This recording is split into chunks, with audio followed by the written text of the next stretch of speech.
Graça e paz, irmãos e irmãs.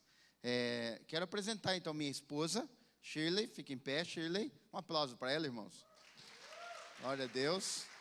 27 anos nós estamos casados, então quer dizer que a maioria do tempo de ministério nós temos caminhado juntos. Então o ministério, a missão se faz em família.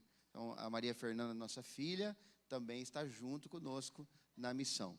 Nós temos também conosco o Dr. Davi, companheiro, irmão, querido. Um aplauso para o Dr. Davi. Ele é peruano. Nós trabalhamos juntos lá no Peru, quando passei por lá. E ali Deus estabeleceu essa conexão. E ali nós começamos, então, a trabalhar juntos. E até hoje, depois de 11 anos ainda juntos. E ele agora lá na Jordânia. Também a Belisa. Fica em pé, Belisa. Belisa é panamenha. Testemunhou hoje de manhã. E é uma discípula também ali no Panamá. Deus tem usado ela tremendamente. Que Deus te abençoe, minha irmã, no nome de Jesus. Amém? Nós temos trabalhado, já vou apresentar o casal que está indo para a Índia, mas nós temos trabalhado ali no Panamá com um projeto, né, de mobilização, treinamento e envio de missionários. Até esse ano, eu era secretário-geral do CIEMAL, que é o Conselho das Igrejas Metodistas da América Latina e do Caribe. Então, dentro do CIEMAL, nós também fazíamos essa mobilização e treinamento e envio. Mas, a partir desse ano, nós estamos deixando o CIEMAL, mas vamos continuar fazendo esse trabalho de mobilização, treinamento e envio, através de uma agência que estamos criando. Na verdade, estamos fundando o ASA, que significa uma sigla, na verdade, África e América do Sul, Ásia, América de um modo geral. E o objetivo é treinar e enviar pessoas para lugares onde as pessoas ainda não conhecem Jesus, povos não alcançados.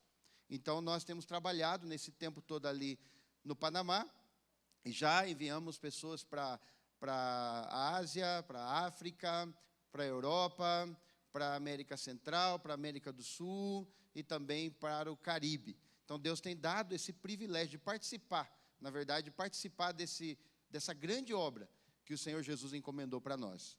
Então, se você lembrar aí, sempre ore. Esse é um projeto novo que está nascendo. Pastor Ednei é parte integrante da diretoria dessa nova agência, desse novo centro de treinamento.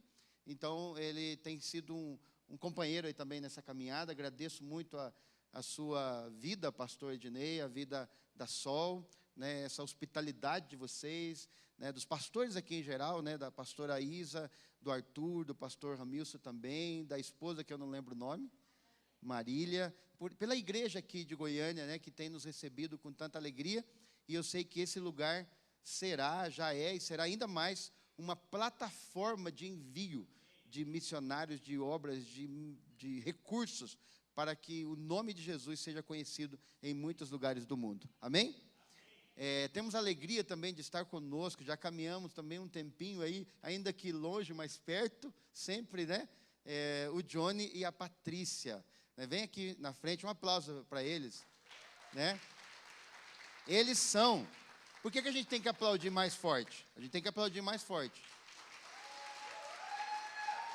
Porque eles são jovens, né? Que começaram lá na juventude, já ouvindo o chamado de Deus, se preparando, e eles já são uma resposta disso tudo que eu falei agora há pouco aqui, né, de pessoas que se decidiram, foram mobilizadas, despertadas, treinadas, e agora estão se preparando para decolar, né, para ir para a Índia. Então, vocês devem alegrar-se, porque eles são um exemplo de tudo aquilo que a gente está fazendo aqui nessa conferência. O objetivo é gerar mais Patrícias, mais Jones, mais casais, mais famílias que estejam dispostas a ir, e outros a contribuir, e outros a orar, mas, enfim, todos, de um modo geral, nos envolvermos com a missão de Deus no mundo. Amém? Vou dar a palavra para eles vão dar um breve testemunho, amanhã eles vão falar mais ainda, contar todos os detalhes do que eles estão fazendo e da preparação que Deus está dando para eles.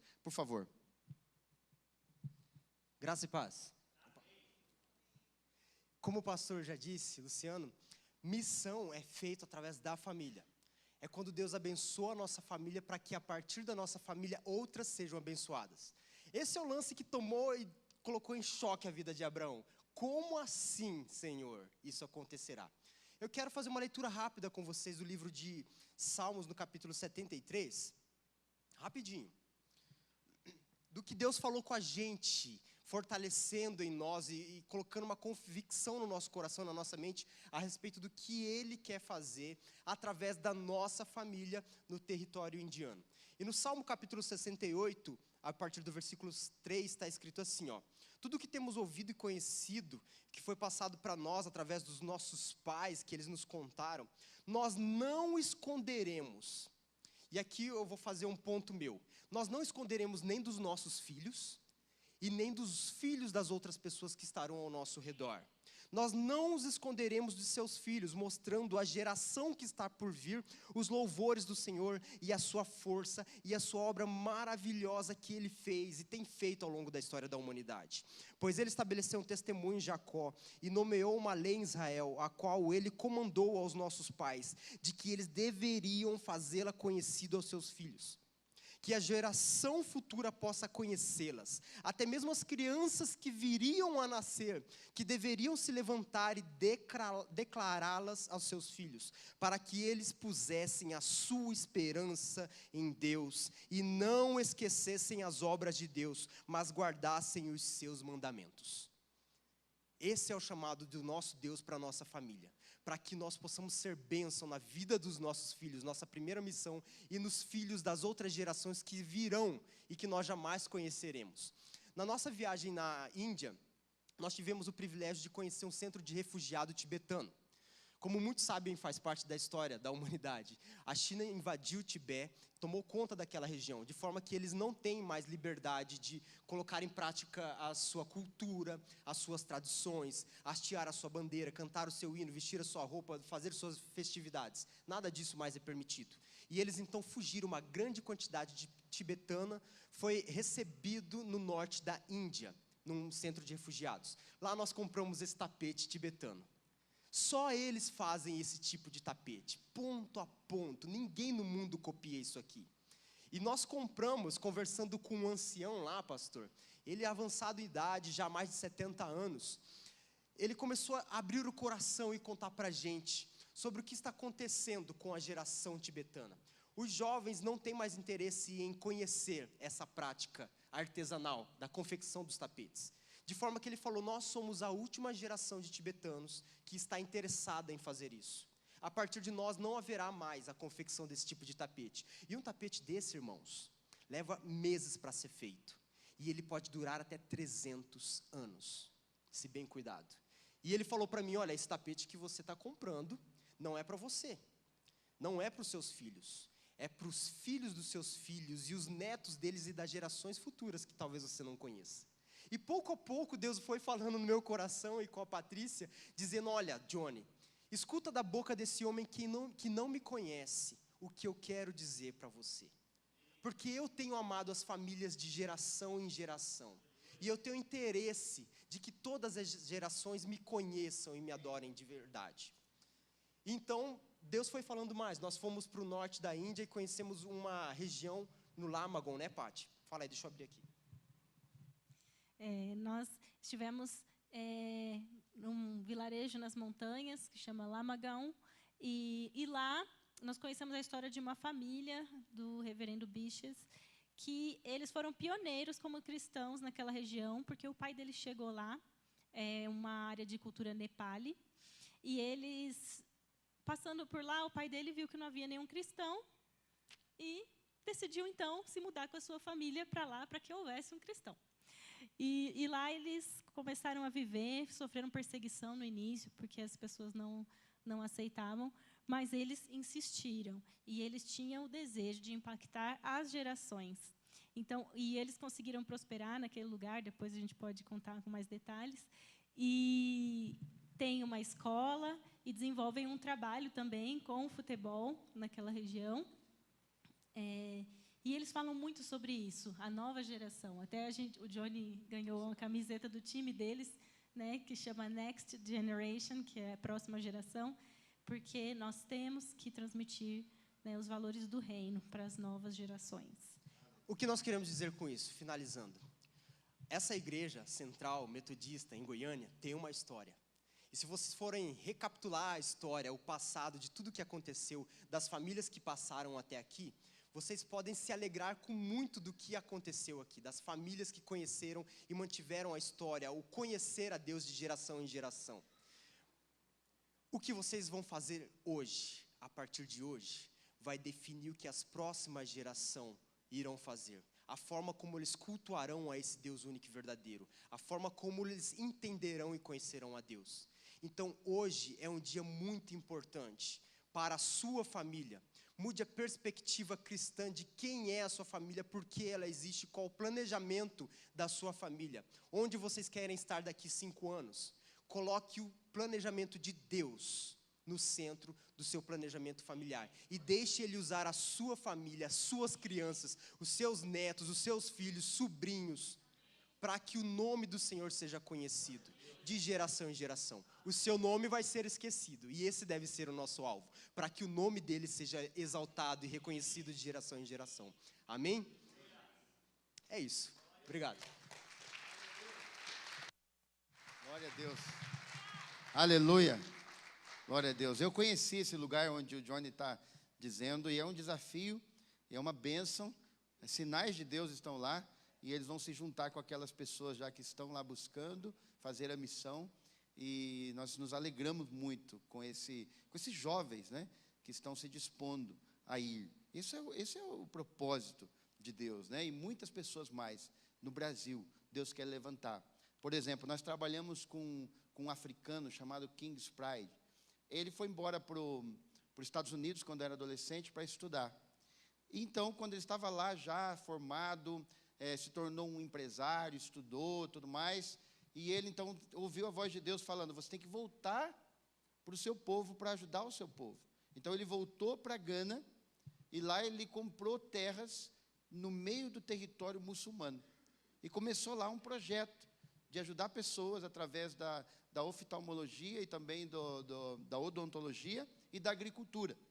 E através dessas bases, ele tem feito discípulos lá na África. E um dia, Deus falou assim para ele, que Deus ia levantar pessoas da América do Sul para mandar para o norte da África, que é uma das regiões menos alcançadas, faz parte também da janela 1040.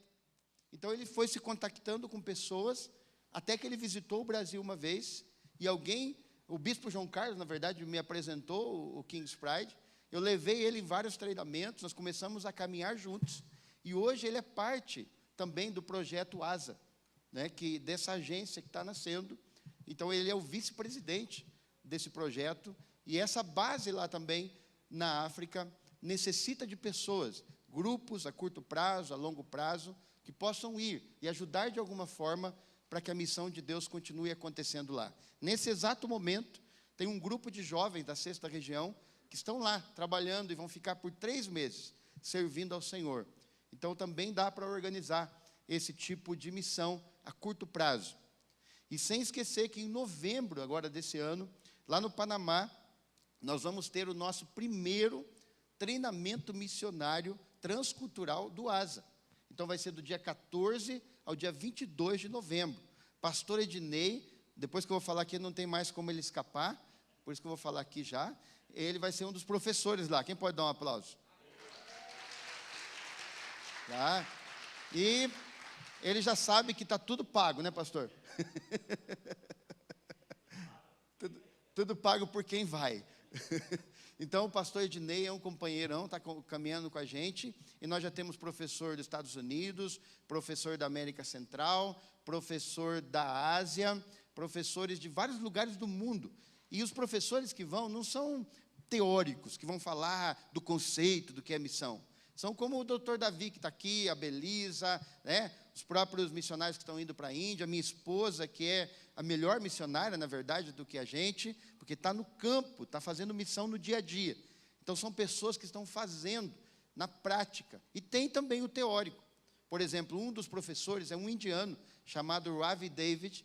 Esse homem é um PhD em antropologia, e ele é um cidadão do mundo, ele atende missionários no mundo inteiro. Ele fala que ele tem 4 nacionalidades.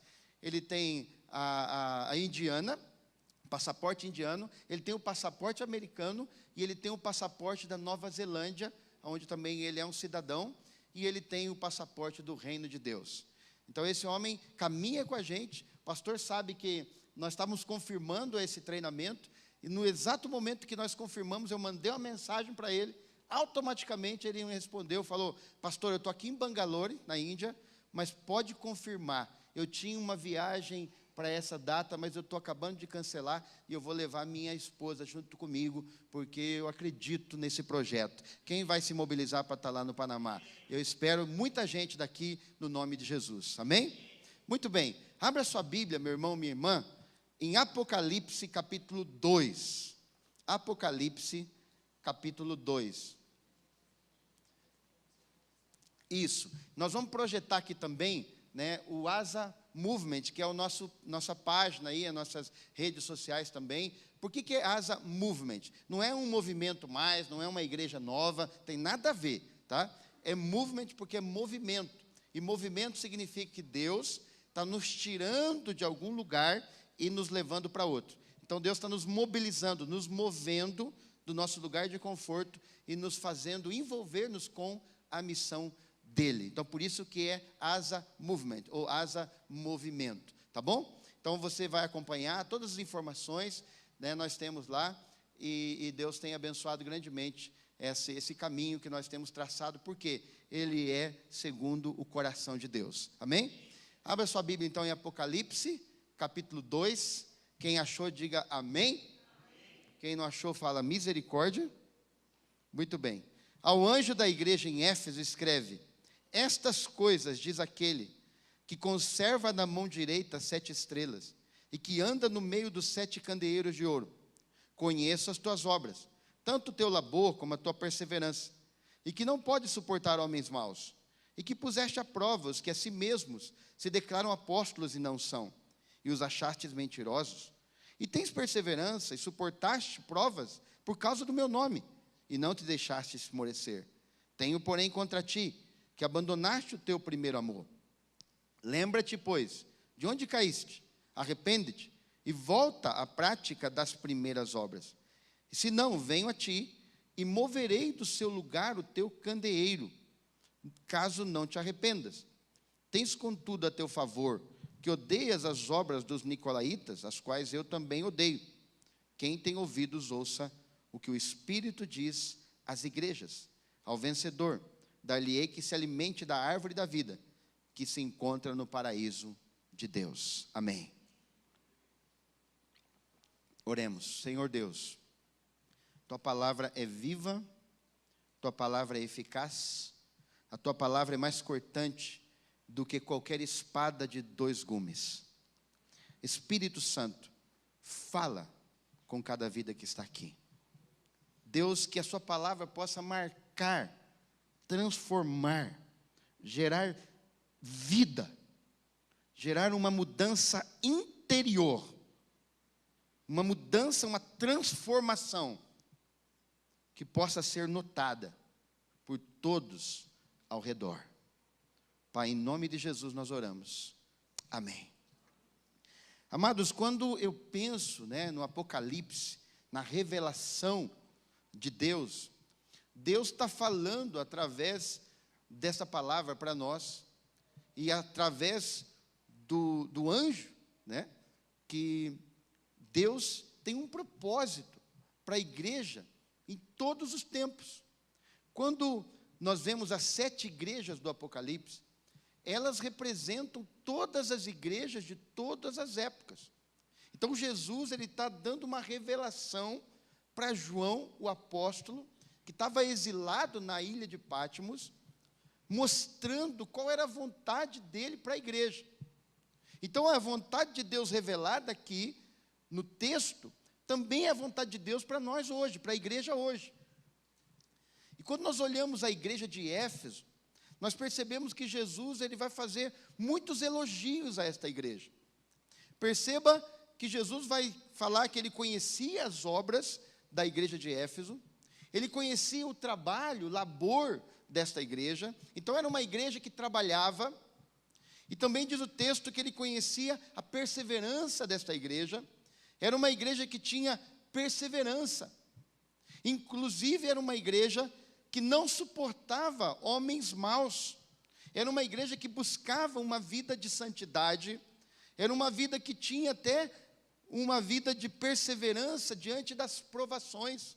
Diz o versículo de número 2, né? E puseste à prova os que a si mesmos se declaram apóstolos e não são, e os achastes mentirosos. Ou seja, eles não suportavam as falsas doutrinas, eles não suportavam os falsos apóstolos, eles tinham perseverança, suportaram provas por causa do nome. Ou seja, eles não abandonavam a fé por causa das provações, por causa das dificuldades. Se nós começamos a ler, né, no versículo 3 diz lá, né? E tens perseverança e suportaste provas por causa do meu nome, e não te deixastes esmorecer. Se nós parássemos aqui e fizéssemos um salto no texto, e lêssemos também o versículo 6, quando diz assim: tens contudo ao teu favor, que odeia as obras dos nicolaítas, as quais eu também odeio. Também eles não suportavam aqueles que estavam tentando desviar os cristãos do caminho, com falsas doutrinas, com falsas práticas. Eles tinham uma vida de santidade, de unidade. Era uma igreja trabalhadora, era uma igreja perseverante, era uma igreja que suportava as provas, era uma igreja ideal. Qualquer pastor ia pedir para o bispo nomeação para essa igreja.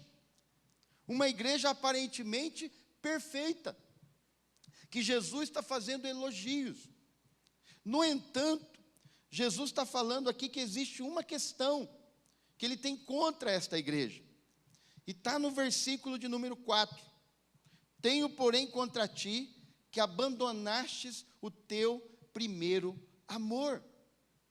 Sempre eu fiquei pensando, mas como que pode uma igreja que suporta a provação, uma igreja que trabalha, uma igreja perseverante, uma igreja que tem uma reta doutrina, uma igreja que não permite que as falsas doutrinas entrem, uma igreja que tem uma comunhão interna muito boa, como que essa igreja, Jesus está dizendo que ela abandonou o primeiro amor?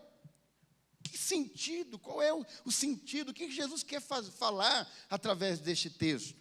O que Jesus quer mostrar para nós? Uma igreja aparentemente perfeita, mas que abandonou o primeiro amor. E quando eu estava pensando, e Deus falando no meu coração, o amor na Bíblia é comparado a um fogo. Tanto que lá em Mateus 24, Jesus vai dizer que por multiplicar-se a iniquidade, o amor de quase todos se esfriará. Então o amor é comparado a um fogo.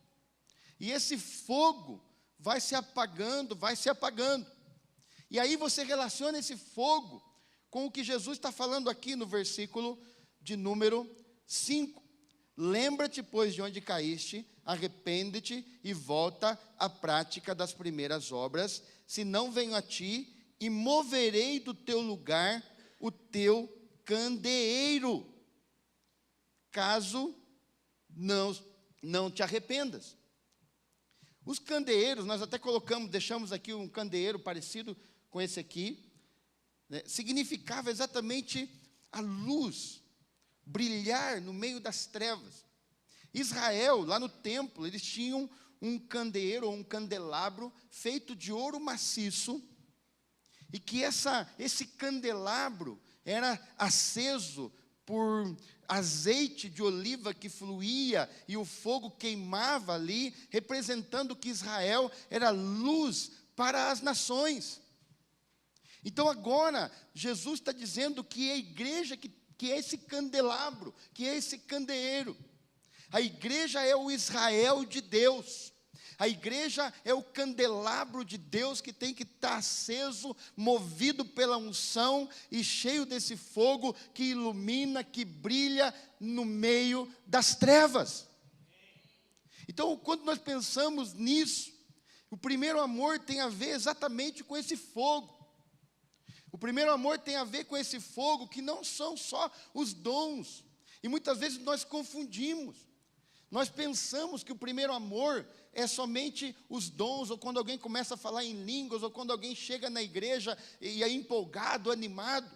Mas o primeiro amor significa exatamente a igreja entender que ela necessita brilhar a glória de Deus para as nações.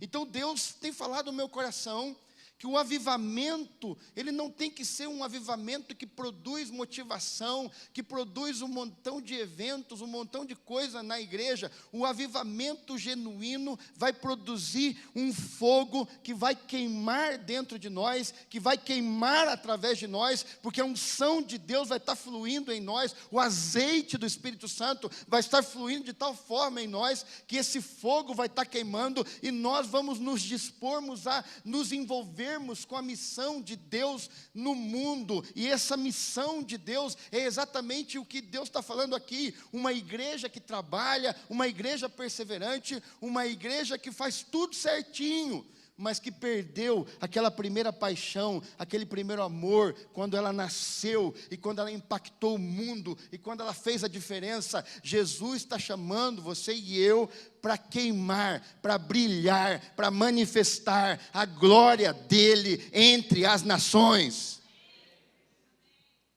E aí quando nós vemos, volta ao primeiro amor, volta à prática das primeiras obras. É impossível Deus não me levar a Atos 19.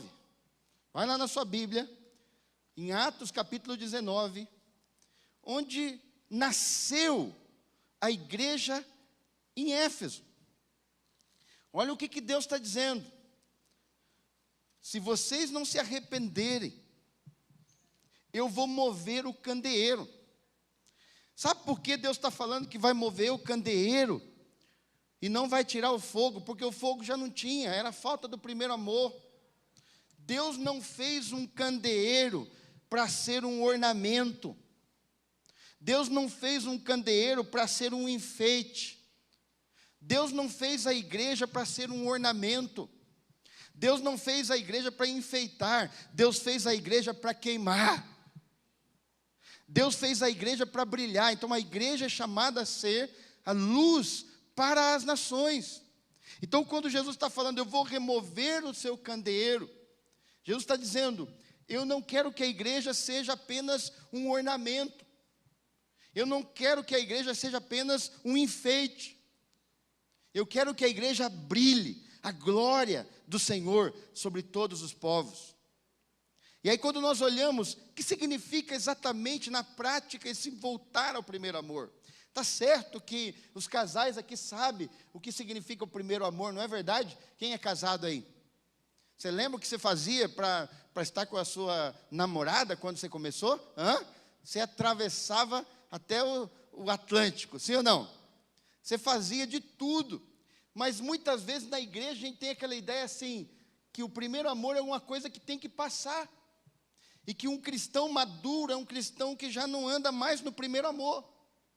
Isso é um equívoco, é uma mentira. Onde está escrito isso? Se Jesus está mandando a gente voltar para o primeiro amor. Então uma igreja verdadeira, que brilha, que está brilhando, que está manifestando a glória de Deus, é continuamente, para sempre, uma igreja apaixonada pela missão, por Deus e pela missão de Deus. Eu continuo apaixonado do mesmo jeito que quando Deus me chamou lá quando eu tinha 17 anos. Eu não posso dizer que a maturidade vai me tornar alguém frio, alguém indiferente. Isso não existe. Nós precisamos entender que o primeiro amor tem que ser buscado diariamente. Mas o que significa esse primeiro amor? Olha lá em Atos 19. Diz o texto, em Atos 19, versículo 1. Aconteceu que, estando Apolo em Corinto, Paulo, tendo regressado, passado pelas regiões mais altas, chegou a Éfeso. E achando ali alguns discípulos, perguntou-lhes, recebestes porventura o Espírito Santo quando creste? Ao que lhe responderam, pelo contrário, nem mesmo ouvimos que existe o Espírito Santo. Então Paulo perguntou, em que fostes batizados? Responderam, no batismo de João. Disse-lhes Paulo: João realizou batismo de arrependimento, dizendo ao povo que cresce naquele que vinha depois dele, a saber, em Jesus. Ele, tendo ouvido isto, foram batizados em nome do Senhor Jesus, e impondo-lhes Paulo as mãos, veio sobre eles o Espírito Santo. E tanto falavam em línguas como profetizavam. E eram todos os 12 homens. Durante 3 meses, Paulo frequentou a sinagoga, onde falava ousadamente, dissertando e persuadindo com respeito ao reino de Deus. Visto que alguns deles se mostraram empedernidos e descrentes, falando mal do caminho diante da multidão, Paulo, apartando-se deles, separou os discípulos, passando a discorrer diariamente na escola de Tirano.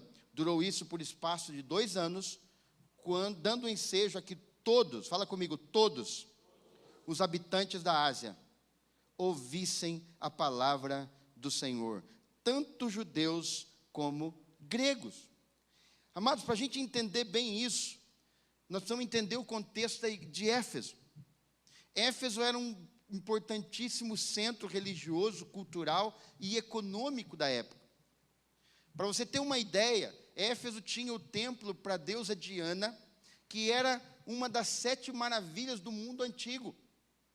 Sem falar os outros tantos deuses gregos que eles adoravam.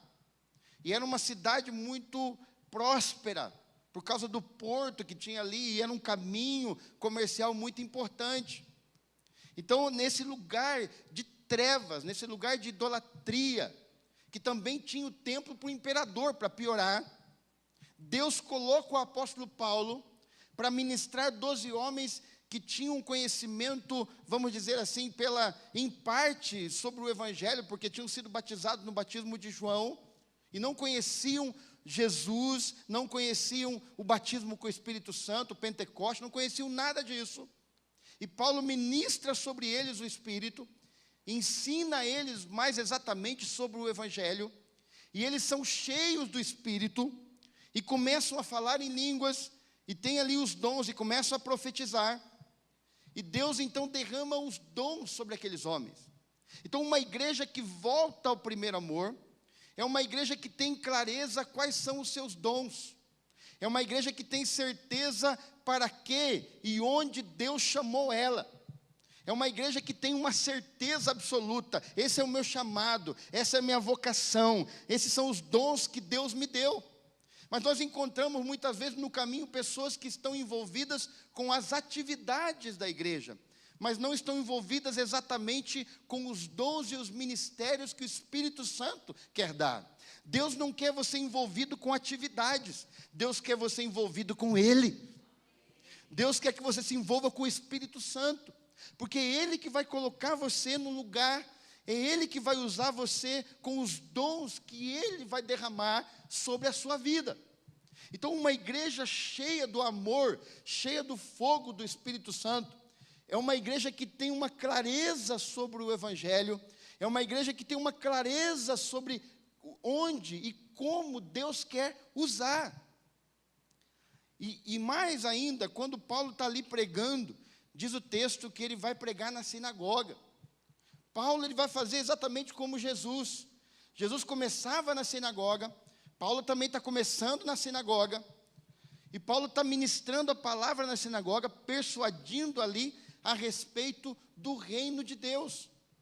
Então, uma igreja avivada pelo Espírito Santo, uma igreja que tem um coração missionário, entende que ela faz parte de um reino.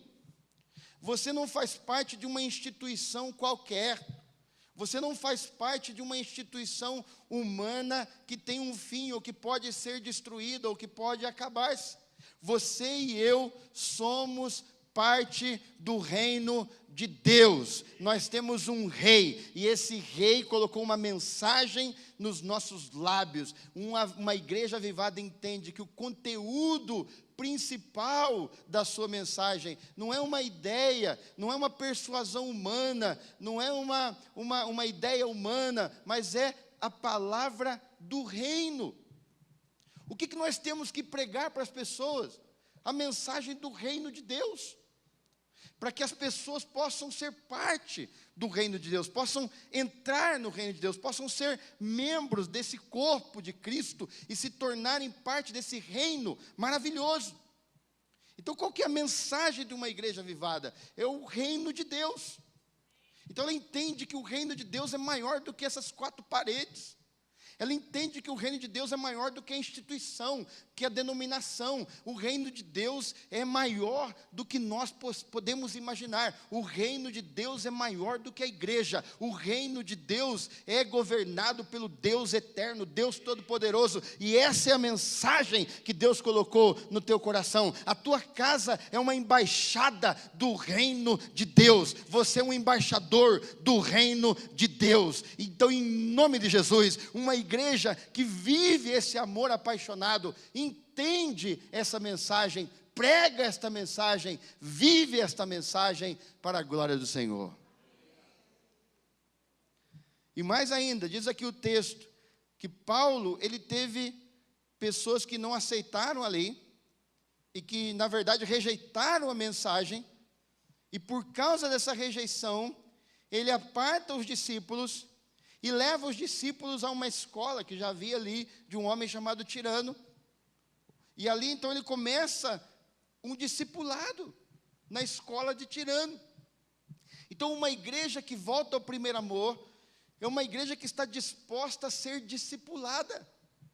E amados, o discipulado não é uma estratégia. O discipulado é a única coisa que a gente tem que fazer.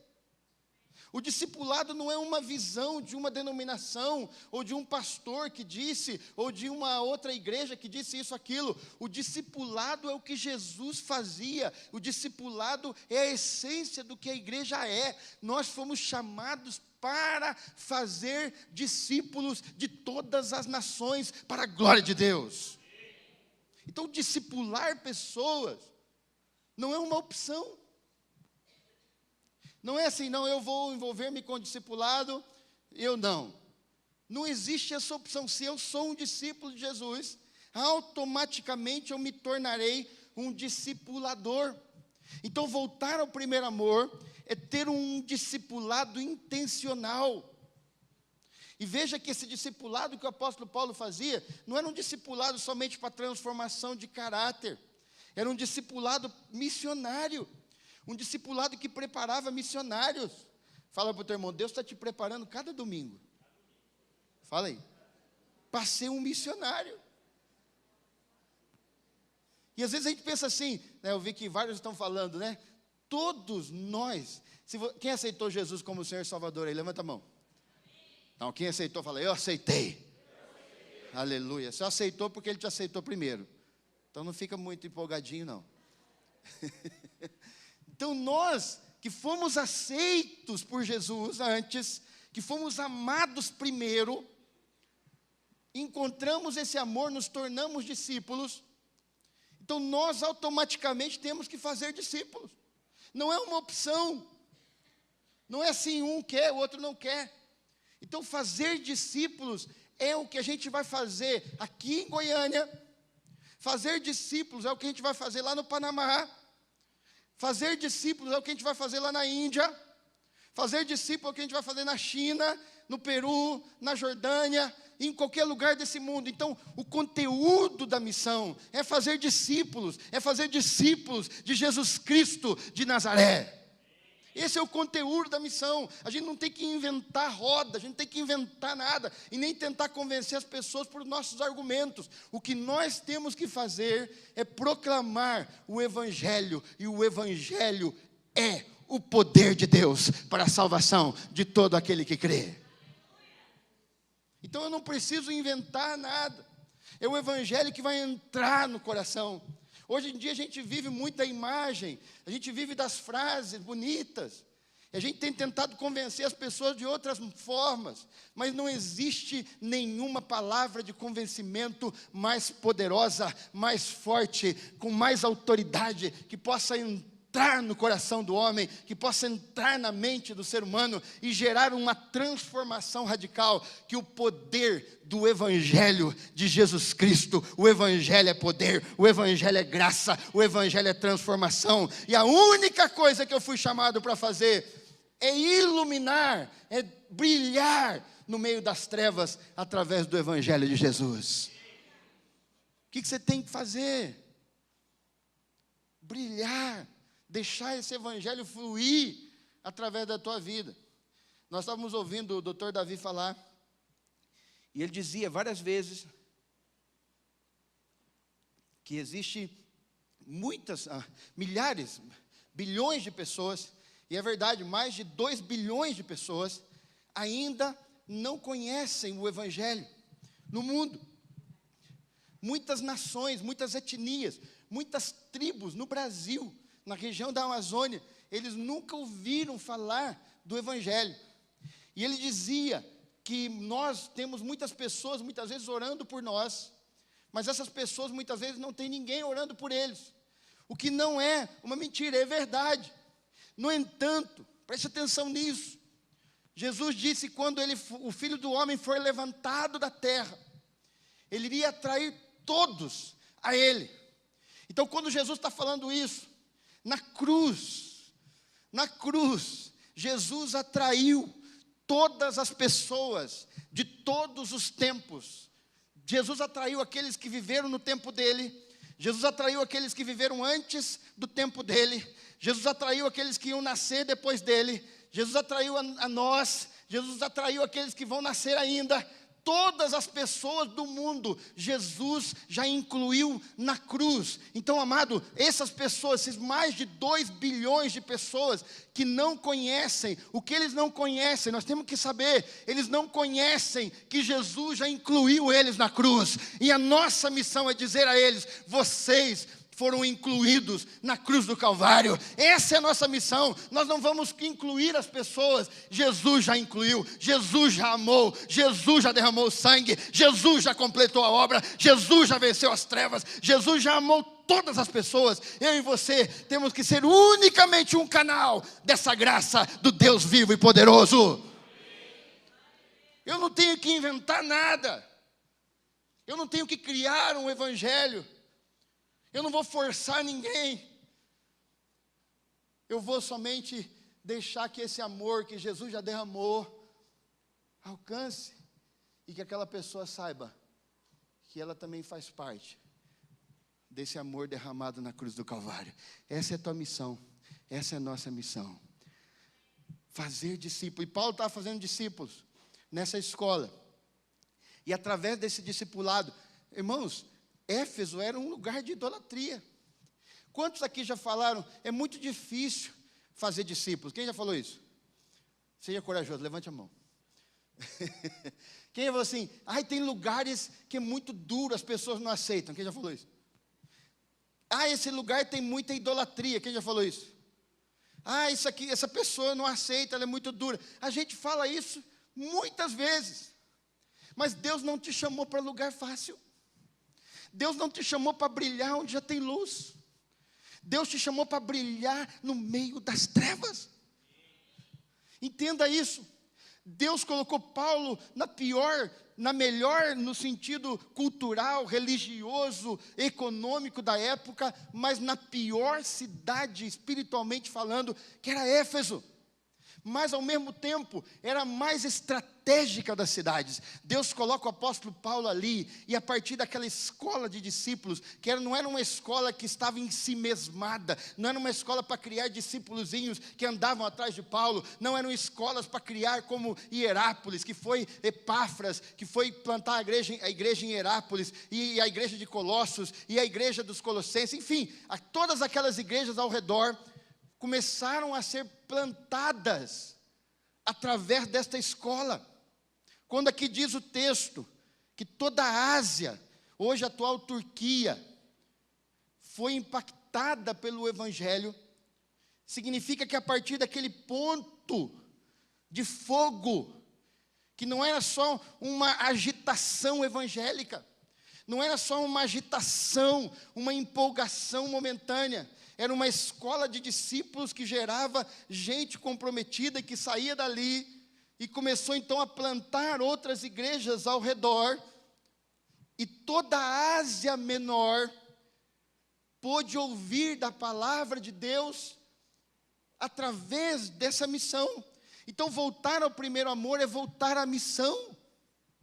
Voltar ao primeiro amor é entender que a igreja não existe para estar em si mesmada, criando só atividades entre ela mesma e jogando muitas vezes como aquelas petecas uma no outro, né? Ali, Deus nos chamou para olhar para as nações, para olhar para os povos, para olhar para as pessoas que estão fora. Então, quando nós estamos aqui, nós estamos nos alimentando, orando juntos, para poder sair amanhã, segunda-feira, no nosso campo, para brilhar a glória de Deus. Quem quer isso? Diga eu quero. Em nome de Jesus. Através daquela escola, o Senhor foi plantando a missão, e a missão foi se espalhando. E Deus fazia milagres extraordinários pelas mãos do apóstolo Paulo. E se você olhar no versículo ali, de número 17, olha lá. Chegou este fato ao conhecimento de todos, assim judeus como gregos, habitantes de Éfeso, veio temor sobre todos eles, e o nome, fala comigo, o nome do Senhor Jesus era engrandecido. O nome do Senhor Jesus era engrandecido. Agora vai no versículo 20. Assim, fala comigo, assim, a palavra do Senhor crescia e prevalecia poderosamente. Sabe que uma igreja que voltou ao primeiro amor é uma igreja onde o nome de Jesus é engrandecido. Não é o nome do pastor, não é o nome da denominação, não é o nome do ministério, não é o meu nome, não é o nome do fulano, do cicrano, não é o nome da estratégia, é o nome de Jesus. Não é o nome de um ou de outro que cresce, é a palavra de Deus que cresce. Então, uma igreja que tem o primeiro amor, ela entende que ela precisa diminuir, ela entende que ela precisa cada dia mais permitir que a palavra do Senhor cresça. Então, não é aqui o ministério tal que está prevalecendo, e hoje em dia a gente vive num momento onde os ministérios querem prevalecer, as denominações querem prevalecer, e nós vivemos num momento de expansão denominacional e não de expansão missionária. Então, o que Deus quer é que a palavra dEle cresça, que o nome dEle cresça, que o Evangelho prevaleça. Esse é o objetivo. E a igreja que volta ao primeiro amor entende que ela precisa queimar o fogo de Deus e brilhar entre as nações através do Evangelho. Então, perceba que a Ásia toda ali se converteu a Jesus. E muitos, versículo 19, muitos dos que haviam praticado artes mágicas, reunindo seus livros, os queimaram diante de todos. Calculados os preços, achou-se que montavam 50.000 denários. E no versículo anterior, versículo 18, muitos dos que creram vieram, fala comigo, confessando e denunciando publicamente as suas próprias obras. Uma igreja que volta ao primeiro amor não tem medo de confessar, não tem medo de reconhecer os seus pecados, não tem medo de ser confrontada por Jesus. Lembra de Isaías, quando ele viu a glória de Deus, ele falou: ai de mim, sou um homem de lábios impuros. Então, uma igreja que tem o primeiro amor, ela entende que ela precisa confessar e denunciar os seus próprios pecados. E há uma transformação, uma decisão tão forte, que o texto diz que eles queimaram livros de feitiçaria. Então houve uma transformação, uma mudança social, uma mudança ao redor. Nós falamos tanto de um avivamento, mas muitas vezes nós não temos visto uma transformação. O verdadeiro avivamento é quando existe transformação, que começa em mim e se espalha através da minha vida. Isso é o que Deus quer fazer através da sua vida. E a palavra do Senhor estava se multiplicando. E essa palavra foi tão poderosa, irmãos, que muitos ali foram batizados. E essa igreja se tornou um império. A igreja cristã se tornou um império, o império bizantino. E depois veio a sua queda, porque ela abandonou exatamente esse primeiro amor. E hoje, onde era essa igreja pujante, a igreja forte, poderosa, são ruínas. E hoje domina lá outras religiões. Porque Deus tirou, como Ele prometeu, eu vou tirar o candeeiro. O candeeiro é para ter fogo, para ter unção. Candeeiro sem fogo e sem unção é inútil. Deus chamou a igreja para brilhar. Então, fazer uma conferência missionária não é uma opção, pastor. Falar de missões ou da missão de Deus no mundo não deveria ser um item mais da nossa programação. Porque a igreja, ela tem esse mandato de Jesus. Ide por todo o mundo. Vocês vão receber poder ao descer sobre vocês o Espírito Santo, e vocês vão ser minhas testemunhas, tanto em Goiânia, como em Goiás, como nos outros estados, na nação, e em todos os povos, em todas as etnias, em todas as nações. Ou seja, a visão de Deus não pode ser cortada, e nós vemos que a igreja tem cortado a visão, e tem trabalhado com uma visão de crescimento local, em muitos lugares, e se estanca aí, e para aí, e fala, não, nós não somos desses que estão mandando missionário, muito difícil, sabe como é que é, mas a gente tem uma boa igreja local.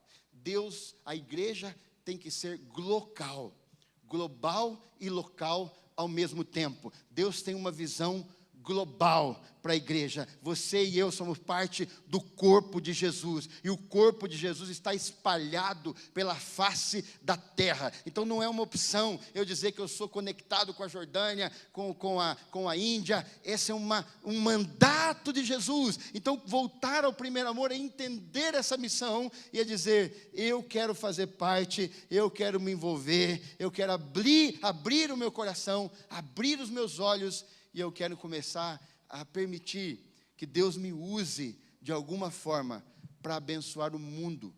O mundo está vindo para dentro da sua cidade. Hoje nós estamos falando isso. Nunca no mundo existiu, na história, mais pessoas migrantes do que hoje. Outro dia, quando nós fomos no zoológico ontem, né?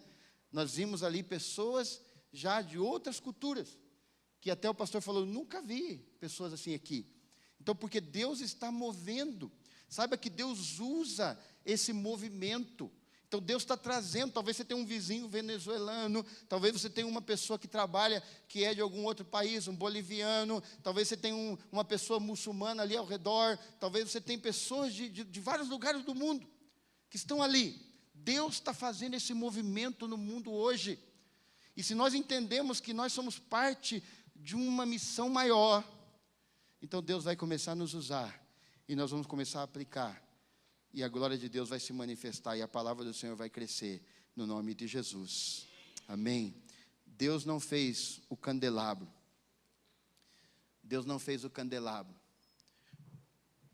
para estar somente ocupando um lugar, como este aqui. É bonito, é legal, mas sem fogo, sem unção, ele é absolutamente inútil. E sabe o que Deus está falando? Ou você mete fogo aí nesse candelabro, ou eu vou tirar o privilégio de você ser candelabro. Não estou inventando, está escrito.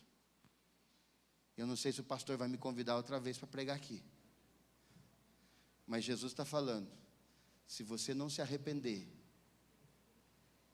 e não voltar a entender que você é parte de uma missão global e que você foi chamado para fora. E hoje a gente vive um tempo das pessoas que querem bênção, quer ficar rico, milionário, próspero. E a gente esqueceu que nós não fomos chamados para ficar rico, próspero, milionário. A gente foi chamado para ser santo.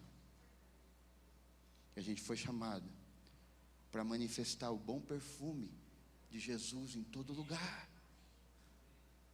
A gente foi chamado para ser testemunha. E testemunha é estar disposto a morrer por Jesus. Talvez alguns vão dizer assim, não pastor, eu não. Isso aí é para quem vai lá para a Jordânia, ou quem vai para a Índia. Todos, ainda que você nunca saia da sua cidade, todos nós temos o mesmo chamado, exatamente igual de quem está lá do outro lado do mundo. Jesus não disse assim, ó, você tem um chamado assim, não. Dons é uma coisa, ministérios é outra coisa. Mas o chamado de ser testemunha é para todos. Dentro dos dons e dos talentos e dos ministérios que você tem, a essência para usar esses dons e para trabalhar nesses ministérios tem que ser a mesma disposição de dizer, eu vou carregar minha cruz e eu vou seguir. Eu sou um discípulo de Jesus. Eu sou alguém que entrega a minha vida. O preço do discipulado não é diferente para ninguém. Lamento dizer isso.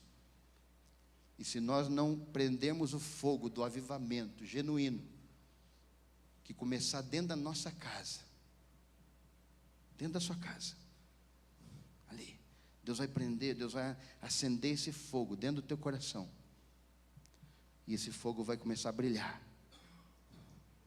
Ah, mas minha família é muito difícil. Então, por isso que você está ali. Ah, meus vizinhos não dá. Deus colocou você naquele lugar. E quando a luz de Deus brilha, quando a glória de Deus brilha, as trevas não prevalecem. Quem crê nisso? Quando a luz de Deus brilhar através da sua vida, não existe nenhuma trevas que vai prevalecer. Quem quer ser luz no meio das trevas aqui? Quem quer ser luz no meio das trevas? Quem quer fazer o que Jesus já determinou? Às vezes a gente fala assim, vamos enviar missionários. A gente é muito arrogante às vezes, pastor. Prepotente, né? A gente acha que a gente envia alguém, não é? Jesus falou, assim como o Pai me enviou, eu também vos envio. É Jesus que envia. Então a gente já foi enviado. Fala comigo, eu já fui enviado. Mas entenda, pastor, eu não vou, eu não tenho chamado para ir lá na Índia. Então eu não vou fazer a vontade. Não vai. Mas o que Deus quer fazer é mover você, ainda que seja para atravessar a rua da sua casa, para alcançar aquela pessoa. Certa vez Jesus passou o lago de Genezaré, passou pelo meio de uma tempestade, e chegou na terra do Gadareno para libertar uma só pessoa, e voltou. Certa vez Jesus tirou Filipe do meio de um avivamento em Samaria e mandou ele para um lugar, numa rua deserta, para falar só com o eunuco, mas que aquele eunuco pudesse voltar para o país dele e brilhar. Deus não está chamando a igreja para ganhar multidões. E a igreja tem entrado na moda do engajamento, do like.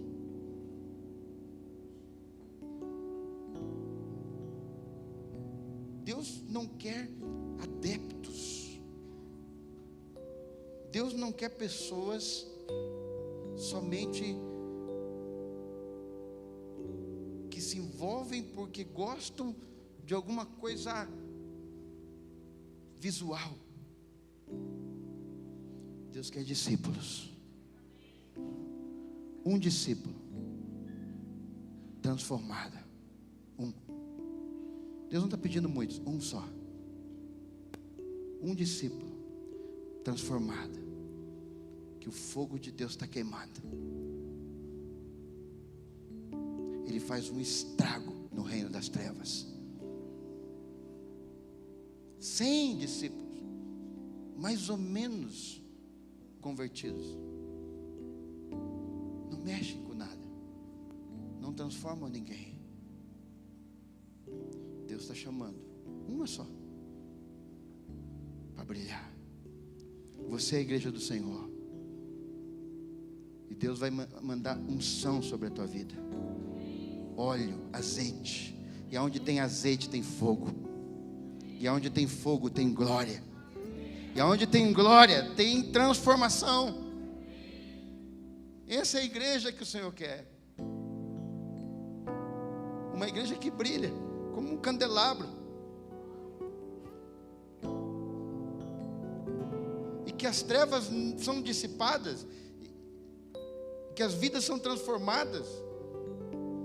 E que a gente começa a queimar e a gente não entende como é que um doutor deixa tudo no Peru para ser um doutor lá, não reconhecido, numa clínica que não existe. E a gente fica falando assim, isso aí é louco. Eu não faria isso. Mas se o fogo queimar, você faz até mais.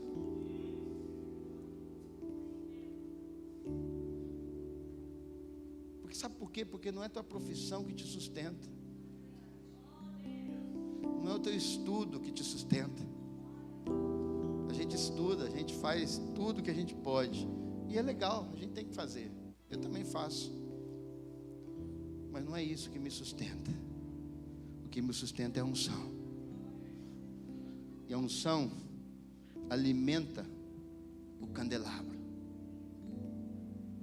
E o fogo continua ardendo continuamente no altar. Isso é o que alimenta a igreja. Então não é tua capacidade. Não é a tua força, mas é o poder do Espírito. O Espírito Santo está falando. E termino. Quem tem ouvidos, ouça o que o Espírito está dizendo às igrejas. Quem tem ouvidos, ouça. Quem tem ouvidos, ouça. Não existe uma renúncia menor para ser discípulo. Só existe uma cruz. Só existe um evangelho. E ainda se vê um anjo pregando o outro, não aceite. Um grande apóstolo, um grande profeta, não aceite. Só existe um evangelho. É o evangelho da cruz. Ainda que o Senhor te dê uma alma, ou 1000, deixa o fogo queimar. Fique em pé.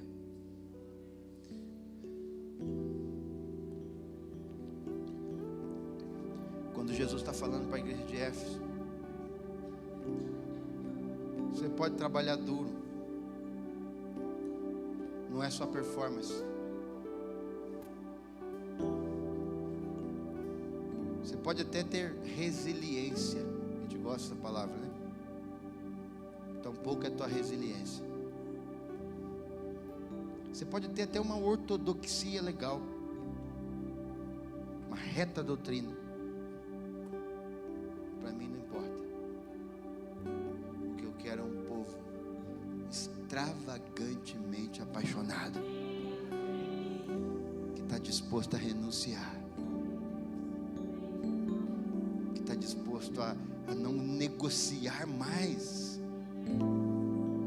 e a dizer: eis-me aqui, eu quero ser parte disso aí, Deus, do seu reino, eu quero ser um discípulo.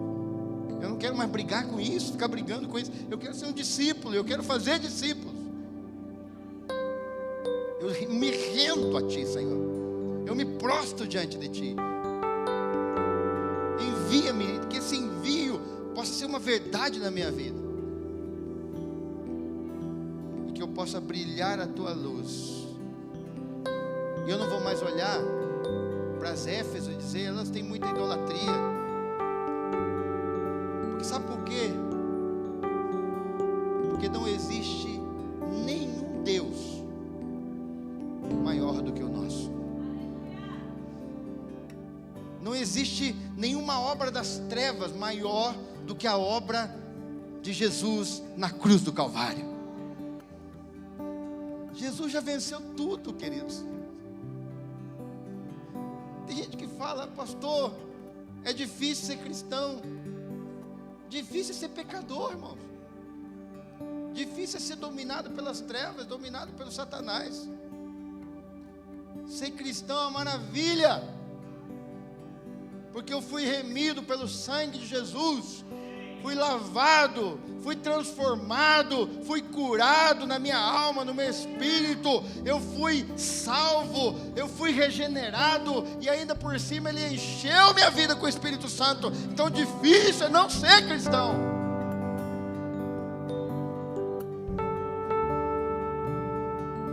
Difícil é não ser cristão. Tudo está favorável para quem é cristão.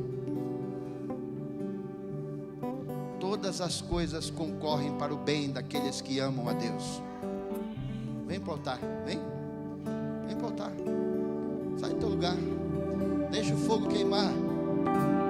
Deixa a glória de Deus vir sobre a tua vida. Deus está acendendo um fogo neste lugar. Deus está acendendo um fogo neste lugar. Deus vai derramar unção. Essa igreja é uma plataforma, pastor. Sabe quando a gente está num lugarzinho assim para o Espírito? Ele vem.